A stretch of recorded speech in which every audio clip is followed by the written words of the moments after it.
اچھا، اب ایک سوال کا وقت مشکل رہ گیا باقی، اور وہ میں ایک دوست کا شکریہ ادا کرنا چاہتا ہوں خاص طور پر، جن کا نام ہے محمد لقمان صاحب۔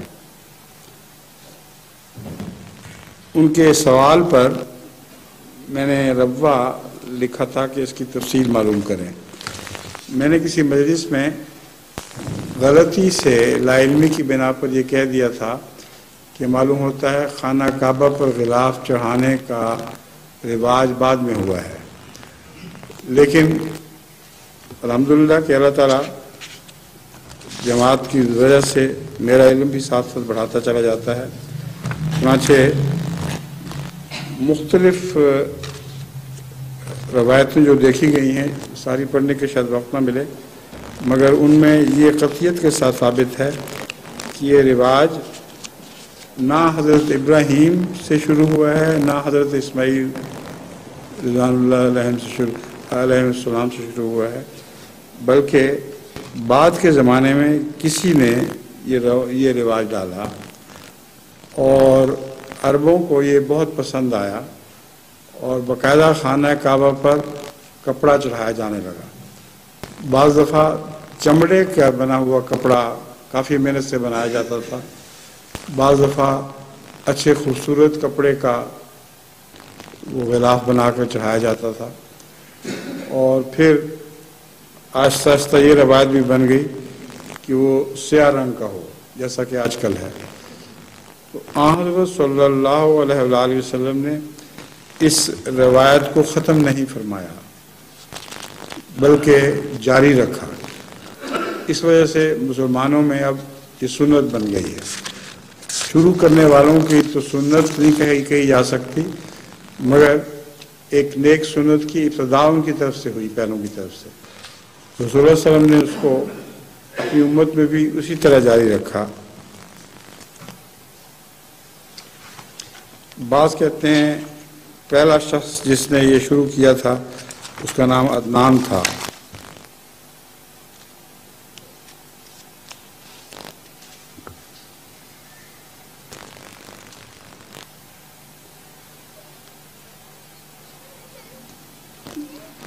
واقدی بھی کہتے ہیں کہ جہالت میں رسم جاری ہوئی تھی اور پھر رسول اللہ صلی اللہ علیہ وسلم نے اس کو جاری رکھا۔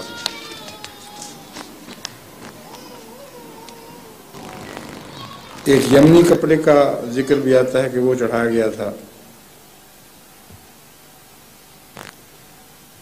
بعض علماء کا یہ خیال ہے، جس کی قطعی روایت کوئی نہیں، کہ سب سے پہلے خانہ کعبہ کو غلاف چڑھانے والے حضرت اسماعیل علیہ السلام تھے، مگر اس کی کوئی سند نہیں ہے۔ سند والے روایتیں جتنے ہیں وہ عدنان کے متعلق اکثر بیان کیا جاتا ہے۔ حضرت صلی اللہ علیہ وسلم نے جو غلاف چڑھائے ہیں ان میں ایک یمنی کپڑے کے غلاف کا ذکر بھی ملتا ہے۔ پھر حضرت عمر رضی اللہ تعالیٰ عنہ اور حضرت عثمان رضی اللہ تعالیٰ عنہ نے اس پر قباٹھی، ایک قسم کا مصری کپڑا چڑھایا تھا۔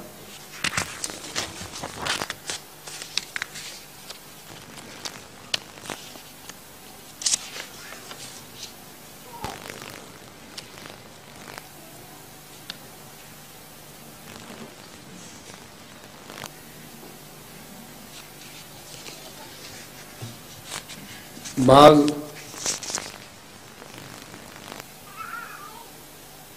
حدیث کی کتابیں لکھنے والوں نے یا تاریخ کی کتابیں لکھنے والوں نے اپنی کتابوں میں مختلف باب باندھے ہیں اور کثرت سے اس کا ذکر کیا ہے۔ مثلا ایک باب ہے جو محمد بن عبداللہ بن احمد ازرقا کی کتاب سے لیا گیا ہے، اس میں ہے ذکر من کسل کعبہ فی الجاہلیت، اس کا ذکر جس نے کعبہ کو جاہلیت کے زمانے میں غلاف چڑھایا تھا۔ اس سے بھی پتہ چلتا ہے کہ حضرت اسماعیل والی روایت علماء نے شوقیہ بیان کی ہوئی ہے، ورنہ وہ جاہلیت کا زمانہ تو نہیں تھا جب حضرت اسماعیل نے پہلی دفعہ خانہ کعبہ کو غلاف چڑھایا ہو۔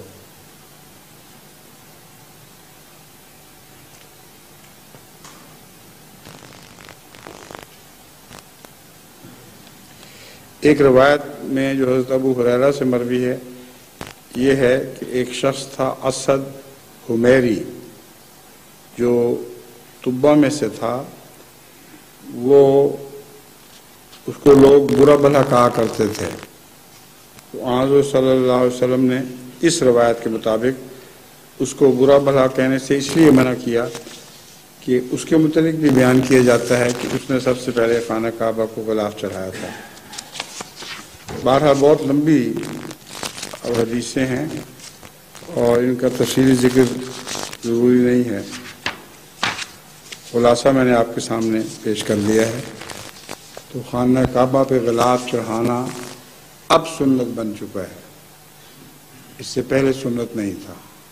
رسول اللہ صلی اللہ علیہ وسلم کے چڑھانے کے بعد اب یہ غلاف چڑھانا ایک بہت مقدس سنت ہے، اور وہ کپڑا بھی اس کے ٹکڑے پتہ نہیں کہاں سے مل سکتے ہیں، وہ یقیناً بابرکت ہوگا۔ ٹھیک ہے، اذان